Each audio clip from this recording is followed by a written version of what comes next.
show you who's boss. Earthbending style. I said earthbending style. Flexibility, core, explosive, balance.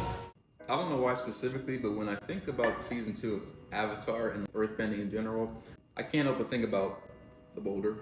The boulder's gonna win this in a landslide. And also bodybuilding. So in this video, we're going to talk about how bodybuilding is made possible by 3 specific things: your core, microtears, and failure of all things. So not only is earthbending cool or similar to bodybuilding because of the sole purpose of picking something up and putting it back down, but earthbending is more than just fitness and bodybuilding, and that's because bodybuilding is only made possible by something called your core. We can think of your core as like your body's center of gravity. Your body can be likened to a tree, and the center is going to be your trunk, aka your core. The core muscles include abdominal, back, pelvic, and gluteal muscles. All that to be said, your core has a very powerful influence on your movement, and this is something that earthbending demonstrates wonderfully. Earthbending emphasizes stability, which involves your core. In the real world, stability is the ability of an individual to maintain a given position, adequately stabilizing the spine while the extremities are moving. So basically, how long you can stand over without being knocked down or tipped out of balance, which we'll save for another video. Aang is used to being loud on his feet, but learns that sometimes in order to handle challenges, he has to face them head on in a physical sense, but also a psychological sense. Another aspect of bodybuilding is not only the core training, but it's something else. Quoting AI, backed by references, muscle growth, aka hypertrophy, occurs when tiny tears are created in muscle fibers during resistance exercise, which the body then repairs and rebuilds stronger and larger, leading to increased muscle mass. This process is further facilitated by proper nutrition, particularly protein intake, and hormones like testosterone and growth hormone. So in order for our bodies to grow, we need some sort of stimulus or microtears. And something that Team Atla or Team Aang encounters a lot are challenges. I must find the Avatar to restore my honor. It's okay. You can laugh. It's funny.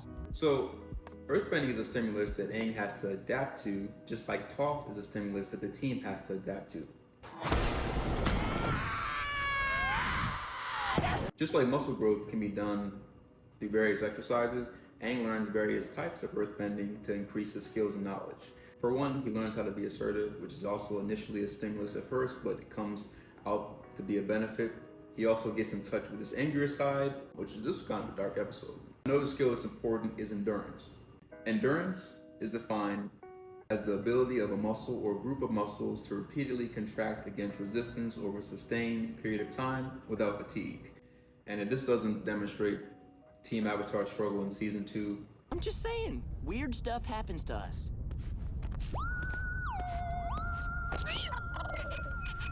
there are many challenges that Team Atla faces, but let's just go over a couple.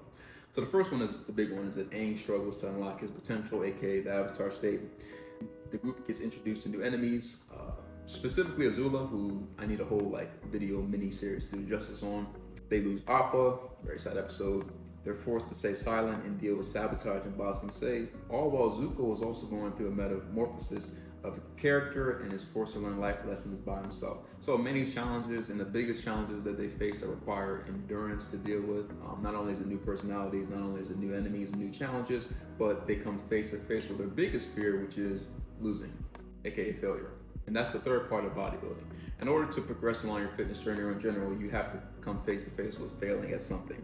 It could be a PR, it could be a breakdown in technique, it could be how long you thought you were able to go for a rep just isn't what you thought it was, and you have to face failure. Even stuff like timing is a challenge for the group, and that's where failure comes into play. Listening and waiting before striking is something that we have to accept with failure. Sometimes we want to execute a lift, or sometimes we want to make progress, but it's all about timing, which season 2 painfully shows.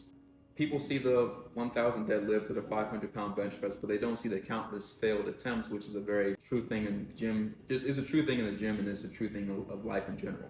The thoughts that go through your head as you squat a weight that's double or even triple your body weight, knowing that even with safety or a spotter, having heavy metal on top of your body is kind of like flirting with the underminer. Obviously, we know you're not going to die with proper safety in the spot, but it's still going to be a blow to your ego when you fail. I even had a lower back injury, as crazy as it sounds. I got to look it up more, but you can have too good of a form or too good technique and focus on that, and that can mess you up and lead to injuries as well. So failure is a real thing that happens to the gym, and it's wonderfully depicted in season 2. And I'd argue that this is probably one of the main reasons why fans love season 2. Great storyline, struggles, and very sad, but also it's an ending that keeps you on the edge. And failing, especially in the gym, is something that's relatable for a lot of people. But thankfully, as we'll see, Team Avatar is not beyond hope or saving, but we'll save that for the next episode where we'll talk about another form of training that's included. This is just my thoughts. This is just how bodybuilding is depicted. First off, core training is involved to keep your body stable while you're lifting weight. The second area is small little microtears and how your body needs endurance in order to grow. And then the third part, which is part of everyone's fitness journey, is facing failure and things not going as planned, which is literally the essence of season 2, or the epitome of season 2. So that's pretty much it. As always, I just use references and tie them to a fandom or movie, episode, and show. As I will always say for these videos going forward, take everything I say as a grain of protein. So that's about it. And we'll see the next part, which is talking about explosive training, and then later on we'll talk about balance training as well. So let me know your thoughts, if you enjoyed it.